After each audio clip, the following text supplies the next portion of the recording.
কবি রবীন্দ্রনাথ ঠাকুরের আষাঢ়। নীল নবঘনে আষাঢ় গগনে তিল ঠাঁই আর নাহিরে। ওগো আজ তোরা যাসনে ঘরের বাহিরে। বাদলের ধারা ঝড়ে ঝড়ো ঝড়ো, আউশের ক্ষেত জলে ভরো ভরো।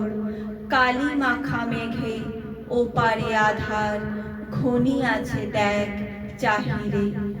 ওগো আজ তোরা যাসনে ঘরের বাহিরে।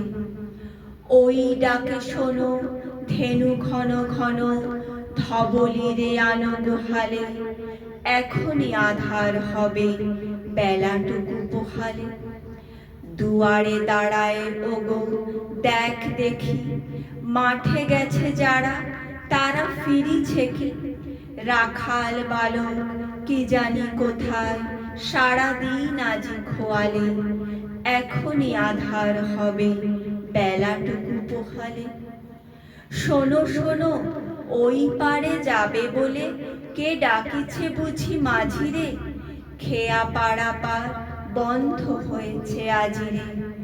পূবে হাওয়া বয় কুলে নেই কেউ, দুকুল বাহিয়া উঠে পড়ে ঢেউ। দর দর বেগে জলে পড়ি জল, ছলো ছলো উঠে বাজিরে। খেয়া পাড়া পার বন্ধ হয়েছে আজিরে। ওগো আজ তোরা যাসনে গো, তোরা যাসনে ঘরের বাহিরে। আকাশ আধার বেলা বেশি আর নাহিরে। ঝড়ো ঝড়ো ধারে ভিজিবে নিচল, ঘাটে যেতে পথ হয়েছে পিছল। ওই বেনু বন দুলে ঘন ঘন, পথ পাশে দেখ চাহিরে। ওগো আজ তোরা যাসনে ঘরের বাহিরে। ওগো আজ তোরা যাসনে ঘরের বাহিরে।